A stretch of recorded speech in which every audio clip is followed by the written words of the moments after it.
우리가 신앙의 관점에서 보면 세상 사람들을 세 부류로 나눌 수가 있습니다. 하나님을 믿는 사람, 하나님을 안 믿는 사람, 그리고 하나님을 믿는 것 같은데 또 안 믿는 것 같은 사람. 요한계시록의 말씀에 의하면 뜨거운 사람, 차가운 사람, 뜨겁지도 차갑지도 않고 미지근한 사람, 이제 이렇게 되는 거죠. 사실 이 미지근한 사람이 제일 문제죠. 문제는 자기 개인에게 문제죠.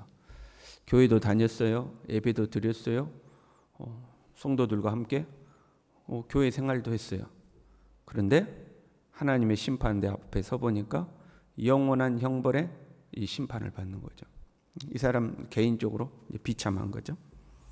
그러나 이런 사람들의 문제는 개인의 문제로 국한되지 않습니다.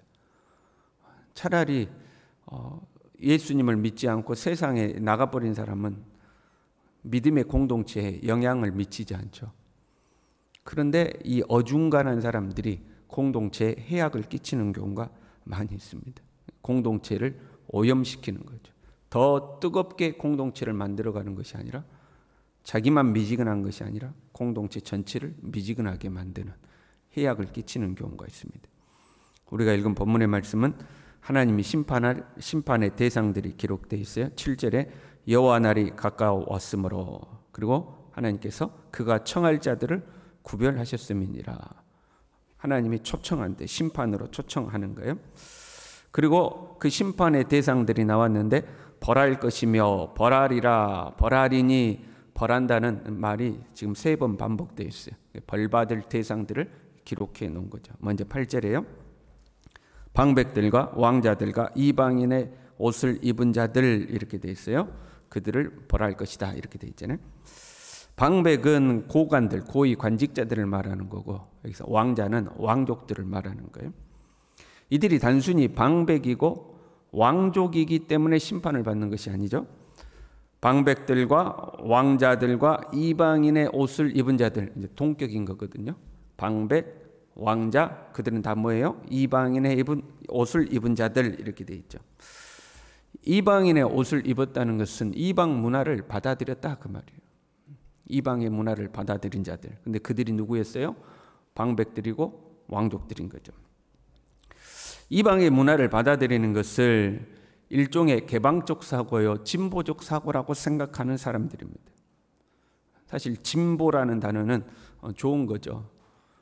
우리의 부족하고 잘못된 분들을 개혁시키고 더 발전시켜 나가는 거잖아요. 어설픈 진보주의자들이 사실은 이제 문제인 거죠. 진보라고 하는데 사실은 진보가 아닌 경우들이 많죠. 우리 사회를 보세요. 동성애, 하나님의 말씀에서 절대적으로 벗어나 있지 않습니까? 그런데 어떤 이들은 예수님 안 믿는 사람들은 그렇다 쳐요. 그런데 교회 공동체 안에 있으면서 동성애를 찬성하고 지지하죠. 신앙의 이름으로 그를 지지를 하는 거예요. 그리고 자기는 진보적이라고 생각하는 거죠. 자신들은 깨어 있고 앞서 나가고 남들보다 더 개방적인 사고를 한다고 생각하죠. 그리고 그것들을 반대하는 사람들을 오히려 고리타분하고 무지하고 어리석다고 생각하는 어설픈 진보주의자들입니다. 종교다원주의도 그러는 거죠. 우리는 오직 예수 그리스도 외에 천하 인간의 구원을 얻을 만한 이름을, 다른 이름을 우리에게 주신 일이 없다. 오직 예수 그리스도를 통해서 구원을 얻는다. 그런데 종교다원주의란 그게 아니다. 모두 다 사랑으로 살다 보면, 각자의 종교에서 신실하게 살다 보면 하나님이 다 구원의 길을 열어주신다. 산의 정상은 하나이지만 오르는 길은 다 다른 거다. 더 폭넓은 마음으로 타 종교를 수용한다고 생각하는 거예요. 자기들의 그런 모습이 멋있다고 생각하는 거죠. 이러한 사람들이 이스라엘의 지도층들이죠. 고관, 방백, 왕족들, 소위 배웠다는 사람들. 문화를 받아들인다는 것은 그 문화 속에 종교가 들어있으니까 종교도 같이 받아들이는 거거든요. 이것을 깨어있는 지성이라고 생각하는 거죠. 그것이 하나님 앞에 부패하고 타락한 것이다, 이렇게 생각하는 것이 아니죠. 자신들이 부패하고 타락한 것이다, 그것은 범죄다, 그러면 그거 안 하겠죠. 그런데 부패하고 타락한 것이다, 범죄다, 이렇게 생각한 것이 아니고 깨어있는 지성이다. 폭넓은 마음이다. 인류에 대한 박애 정신이다. 뭐 이런 걸로 포장을 하니까 받아들이는 거죠. 이러한 사람은, 이러한 사고는 공동체의 정체성을 상실시키는 거죠. 공동체의 그 순결함을 세속화시켜 버리는 거죠. 자기만 문제가 아니라 이런 사람들이 자꾸 공동체 안에서 그런 것들을 이야기하므로 공동체 자체에도 해악을 끼치는 거죠. 두 번째 대상은 9절에요. 그날에 문턱을 뛰어넘어서 포악과 거짓을 자기 주인의 집에 채운 자들을 내가 벌하리라, 이렇게 되어 있어요. 이 사람들은 고간의 하속들이죠. 자기 주인의 집에 채운다, 이렇게 되어 있잖아요. 자기 주인에게 잘 보이기 위해서 온갖 나쁜 짓을 하는 겁니다. 주인은 대중들 앞에 나가서 고귀한 척, 앞서 나가는 사고를 하는 척 하죠. 그러면 하속들이 뒤에서 그냥 온통 불법을 저지르면서 주인의 집에 그것들을 채운다, 이 말이에요. 그럼 여러분, 하속들이 그렇게 하는 것을 주인이 알까요? 모를까요? 모를 리가 없잖아요. 아니, 자기 종들이 가서 불법으로 자기의 소유를, 재산을 늘려주는데 그거 모르겠어요? 알죠. 근데 모른 척 하는 거죠. 사람들 앞에는 자기는 고귀한 척 나서고 뒤로는 온갖 못된 짓을 하고 교활하고 이중적인 사람들이죠. 그러니까 그 주인도 문제고 그 종도 문제인 거 아니에요. 근데 그 종들은 지금 누구에게 충성하고 있는 거예요? 자기의 주인에게 충성하는데 불법을 저질러가면서 충성하고 있는 거예요. 그 사람들도 불쌍한 사람들이죠. 자신들의 참 주인이 누구인지를 모르는 겁니다. 자신들의 참 주인이 살아계신 하나님이라는 것을, 그 하나님 앞에 자기들이 서 있다는 것을 알지 못한 채 거짓과 온갖 불의한 방법을 통해서 육신의 주인에게 헛된 충성을 하는 사람들이 있는 거죠. 자기 주인과 함께 심판을 받는 거죠. 세 번째 12절에요. 이런 표현이 나와요. 그때 내가 예루살렘에서 찌꺼기같이 가라앉아서, 이 찌꺼기같이 가라앉은 사람들이, 언어의 의미를 그대로 살면 찌꺼기같이 엉겨 붙어서, 그런 말입니다. 오랜 신앙생활을 했는데 그 신앙생활에 참 생명력은 잃어버리고 종교생활에 익숙해져 있는 화석화된 신앙인들, 우리가 소위 고인물이라고 하잖아요. 고인물들. 신앙생활을 오래 했어요. 그런데 그 생명력은 없어요. 그 밑바닥에 고여있는 찌꺼기 같은 사람들.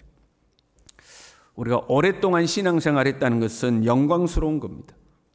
그것은 하나의 축복이요, 은혜입니다.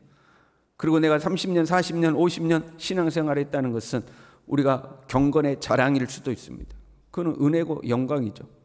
그러나 그 신앙의 세월 동안 신앙의 생명력을 잃어버리면 오히려 하나님 나라와 교회의 암적인 존재가 될 수도 있습니다.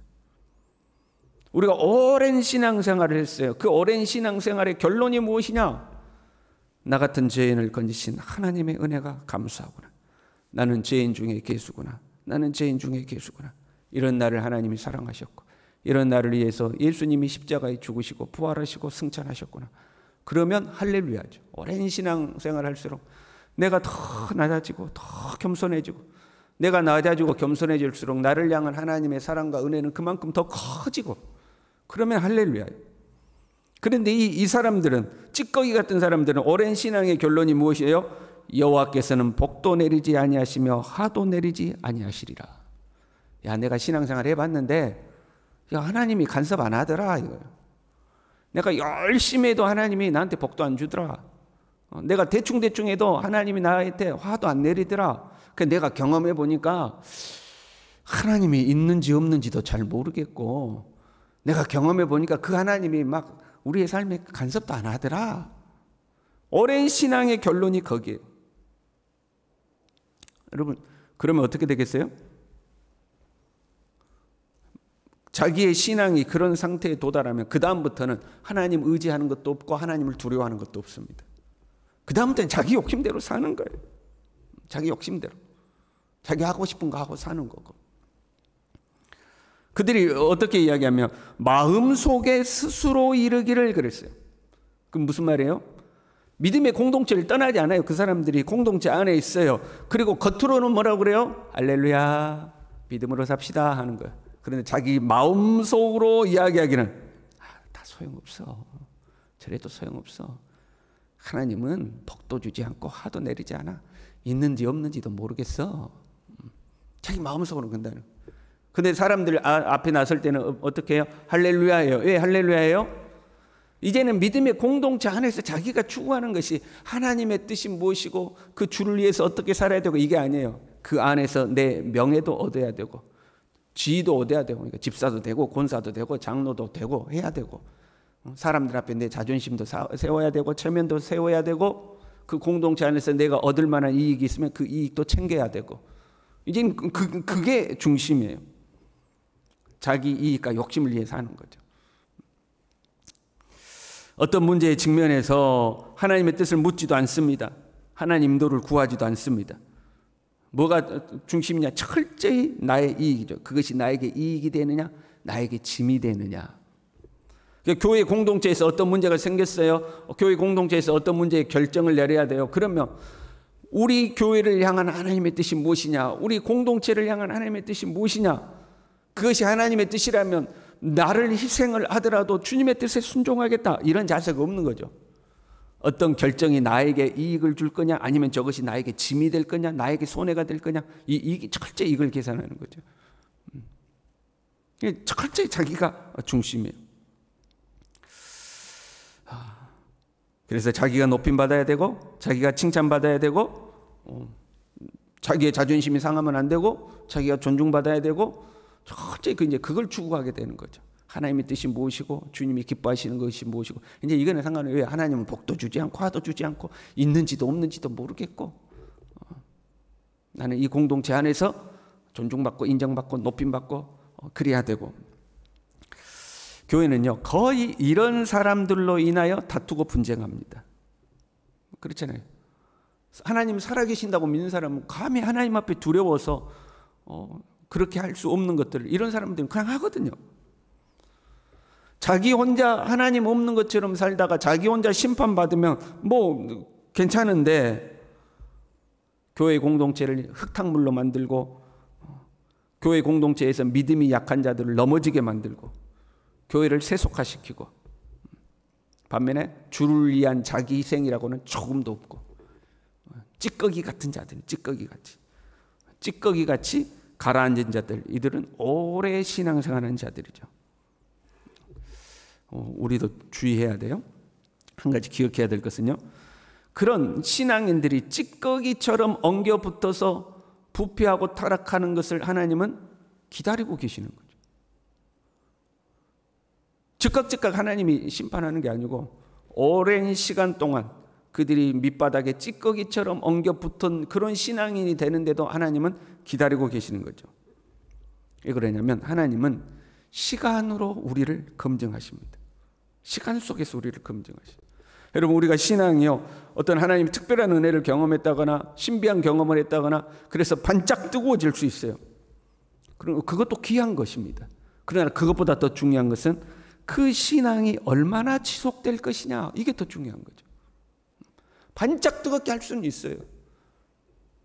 그러나 그것이 10년이 가고 20년이 가고 30년이 가고 50년이 가고 주님 오실 때까지 지속되느냐, 그게 훨씬 중요한 거죠. 어떤 사람들이 이런 고백을 하는 사람이 있어요. 목사님, 제가 주의 종이 되겠습니다. 하나님의 부르심이 있었습니까? 제가 이런 경험도 하고 저런 경험도 있습니다. 그 하나님의 부르심이 진짜인지 가짜인지 여러분 어떻게 알아요? 자기는 막 뜨거워서 내가 주의 종이 되겠다고 그러는데, 그게 하나님의 진짜 부름인지 아닌지 어떻게 알죠? 시간 속에서 검증이 되는 겁니다. 뭐 하나님 음성을 들었니, 신비 체험을 했니, 그럼 다 좋아요. 좋아요. 그러나 진짜는 시간이 검증하는 거예요.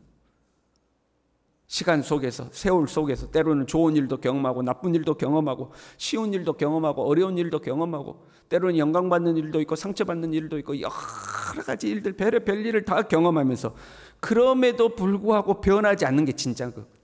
그럼에도 불구하고 변하지 않는 게 진짜예요. 여러분, 다이아몬드가 있다고 생각해 봐요. 이 다이아몬드가 시간이 오래 지났더니 흙이 됩니까? 뭐 먼지가루가 됩니까? 그렇지 않잖아요. 다이아몬드는 시간이 지나도 다이아몬드인 거죠. 진짜니까. 흙먼지가 묻을 수 있어요. 오물이 묻을 수도 있어요. 때가 낄 수도 있어요. 그러나 다시 씻고 나면 다이아몬드인 거죠. 그건 진짜인 거죠. 그래서 시간이 우리를 검증하는 거예요. 여러분, 시간이 지날수록 우리의 신앙이 더 순결해지고 더 정금같이 되고 더 하나님 앞에 보석처럼 빛날 수 있길 바랍니다.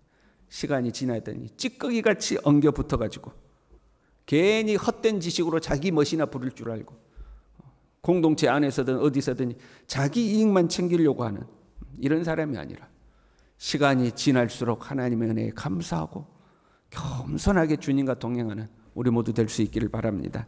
기도하겠습니다. 하나님 아버지, 감사합니다. 우리를 일찍 선택하여 불러주셔서 하나님의 사람으로 이렇게 주님을 섬기며 살 수 있게 해주신 것 감사합니다.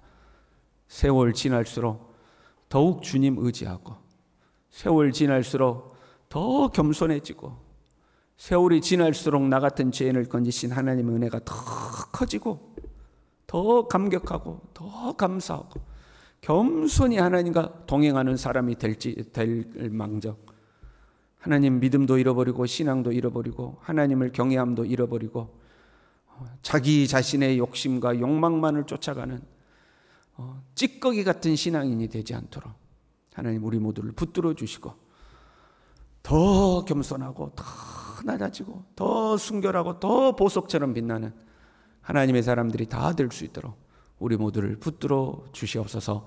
예수님의 이름으로 기도 올리옵나이다. 아멘.